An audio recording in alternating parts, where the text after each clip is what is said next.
Good morning and welcome to another day with Winning the War with Worry. We are on part 6. People are talking about apocalyptic books and movies during this time. There's a feeling of apocalypse in the air. One such book is The Postman. There was a movie made from the book starring Kevin Costner. I won't watch it because it's rated R. I wish it wasn't though, because it does sound like it teaches a wonderful lesson. Here's a synopsis of what I read of the movie. The film is set in the not too distant future, in what is left of the United States after a limited nuclear war. Anarchy reigns, and the remnants of civilization live in independent, walled villages with little or no technology to ease their difficult existence. At least we have technology like this. But Costner plays a drifter who comes upon the wreck of a postal truck while fleeing the troops of a cruel dictator who rules most of the region with an iron fist. A cold winter rain is falling, and to get warm, he dons the uniform of the long-dead postman and burns some of his mail. The rest he puts in the leather postal pouch, and the next morning, wearing the uniform, he continues on his way. Several days later, he arrives at the gates of one of the walled towns, and in an attempt to get food, he pretends to be a postman working for what he calls the newly reconstituted U.S. of A. He backs up his claim by delivering some of the letters he had found that had been written years ago to the local residents.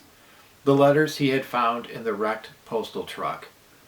Well, receiving these old letters is such an exciting thing for the lonely, secluded people of this town that many of its young men and women buy into Costner's fictitious claim and join the newly reorganized U.S. Postal Service.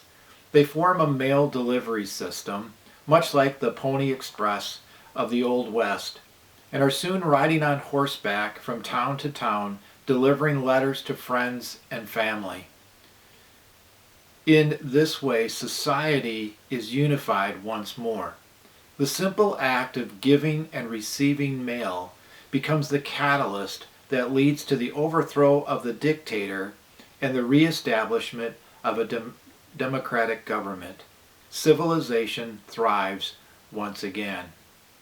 Costner brought joy to those people, and they caught his spirit and spread joy themselves. We could say that joy is more caught than taught. Joy is a climate that we construct that provides fresh air for those who share our environment. For example, I found it helpful to avoid artificial sadness. I try not to watch sad movies. Most of today's music promotes misery and despair. There are times to weep, to mourn, and to grapple with heartbreak. But God does not want us to remain bogged down in such a state, nor does He want us to foster misery. The underlying attitude that serves as a bedrock of our emotions should be the joy of the Lord. We must learn to process our emotions in a way that allows us to continually cycle back to joy.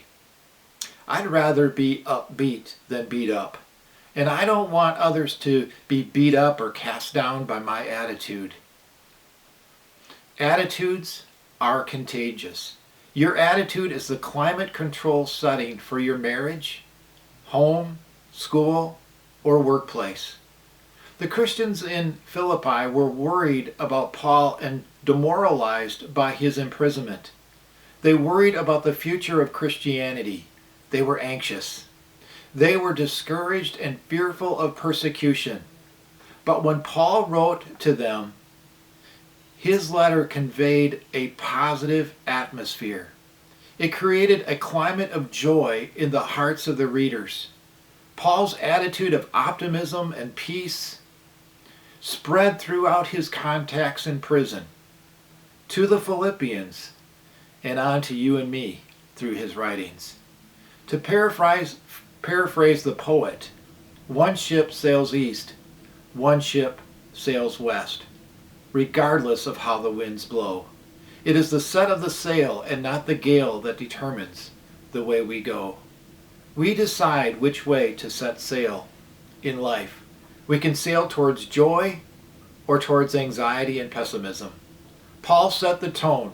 He created an atmosphere of joy and commanded his readers to follow his example by saying, "Rejoice in the Lord always." And again I say rejoice. It was like Paul said, "Rejoice in the Lord." You know, that's so good. I'm going to say it again. Rejoice in the Lord always. I will say it again. Rejoice. Paul practiced what he preached. He rejoiced in the Lord always. And so can you in any and every situation. When we establish that climate, the Son of Righteousness rises with healing in his rays, and every morning brings fresh assurance of God's great faithfulness, mercy, and love. That bolsters our spirits and spans an enthusiastic life. I pray that you would create an atmosphere of joy to those who come into your presence. God bless you. Have a great day.